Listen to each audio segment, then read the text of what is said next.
Welcome to challenge number 3. Yes, we've got to number 3. I can't believe we've had entries from all over the world with this, which is amazing to bring all those people together. Hopefully it brightens up your time for a short while at least. Now today is going to be slightly different in that I was just going to do another landscape, but I sort of teased about doing a portrait and I couldn't quite make my mind up if that was the right thing to do or not. So what I've done is we've put up 2 images this time. One is a landscape and one is a portrait. And you choose whichever one you want to do. Do both if you want to do both, that's fine. But choose whichever one you want to do. I don't know how people are going to react to either, which is people's favourite style. I have done something probably a little bit more with the more compositing with the portraits, not just a straight portrait, which is what makes it a bit more interesting. You're going to have to do something with this. You could just keep it on the white background and make it all misty and do something with it as well, so you don't have to go to the extremes I did. So I've tried to be pretty careful in the image that I picked for that. But I think it'll bring out people's creativity, and after the last one and seeing everyone's bits that they did, it was fantastic. Now, there is no off limits with this editing. People say, oh, can I crop it? Can I do? You can do whatever you want. As you can see from the portrait one that I've done there, that's composited in.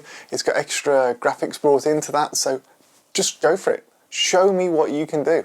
I'd love to see it. I'm sure there's many of you which are far more talented than I am that would be able to just absolutely take that and run with it, and it would just, I can't wait to see them all. Now, closing time on this is next Tuesday, 12 PM British Standard Time. So it's going live today, Wednesday. It's going to be finished for next Tuesday. That gives me time to collate the images and to put the video together to come out on Wednesday. So that's the cut-off point for this challenge. I hope you take the gauntlet up on that. If you're going to join in, put a thumbs up down below. I'd love to see how many people are enjoying this. That'd be fantastic. Thank you very much. Subscribe for any future videos for the results and everything else that you want to see. Now, I'm going to go and show you the editing process that I did on these 2 images. I'm going to run through them a bit quicker than normal because actually I think most of you just want to get into the challenge and do. If you don't want to see what my results were from that, just hop off now, go and edit, go and download those files, links all down below, it'd be fantastic. If you want to see the results from the last one, should be up here, one of those, should be up there at the top corner. Go and have a look at the results from last week, it'd be fantastic so you can see what people are doing, and look forward to seeing you soon.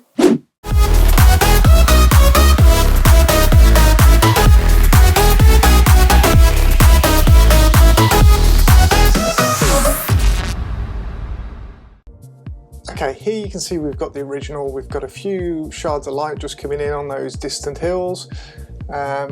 It should be in focus from front to back. I think it's taken on a tilt shift lens onto that. So let's see what you accomplish with that. Now this is what I did with it. So as you can see, I've changed the colour tone quite substantially. That grass at the front especially, I've really brought that out, and I've also dodged and burnt a bit onto that, as you'll see a bit later on as well. And that was my interpretation of that image. So let's see what I did with that and how we got to it. Okay, so we've edited this on the iPad again. So we've done a quick edit. We've gone in, I've selected the camera profile for landscapes, just so it's a bit more like what I saw in camera. So I'm just playing with the exposure here, just seeing what we can bring in, bring back from the shadows. This was took on a D850, so we've got quite a good range in the depth that we've got there. Okay, so I'm going to add a gradient mask on now to this foreground. So I'm bringing the clarity up on that, because actually I want the rocks and the grass to really pop. And change the exposure a little bit, because I want it brighter. It's a bit too dark in the picture for me. Just sorting out where that edge lies. I'll really bump that clarity up now. Add a bit more texture into it. Now I'm going to play with the split tone into this with the shadows and highlights. So the shadow area I'm bringing in, there you go, put a bit of teal into that. I'll put a bit of orange into the highlight area. And then I played around with the balance to, at the bottom you can see I've increased that quite a bit because it would be too strong one side than the other. Bring those shadows up a little bit now. Okay, so now I'm just going to be selective and paint on certain areas. And put the exposure up into those to make them pop in the scene, especially on those sort of really light brown, white grassy bits there. Now I'm just playing with that exposure just to see what sort of fits within the scene really. There you go.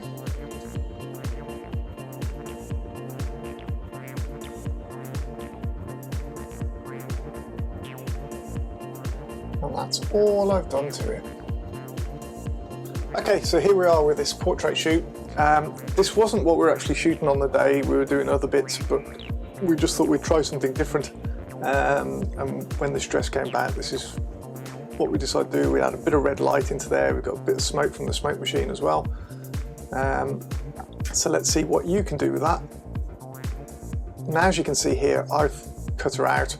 I've put a different background in, bits in the foreground, really made it stand out, a totally different image to what you just saw. So it'd be really interesting to see what you lot come up with. It would be fantastic to see. We're just going to skim over what we did onto here and just show you the different layers. I didn't record this all the way through on the thing, but again this was edited on the iPad. I used Affinity Photo. So we've got different layers, you can see them all down the side down there.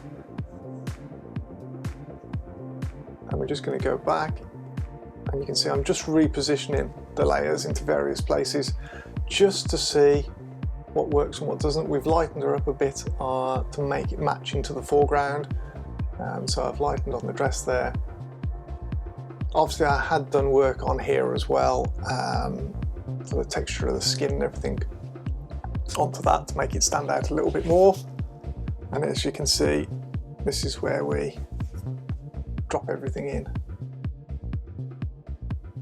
So I hope that gives you a bit of indication of what I did to this image to get it there. It is a multitude of compositing of different layers on there. I look forward to seeing your results.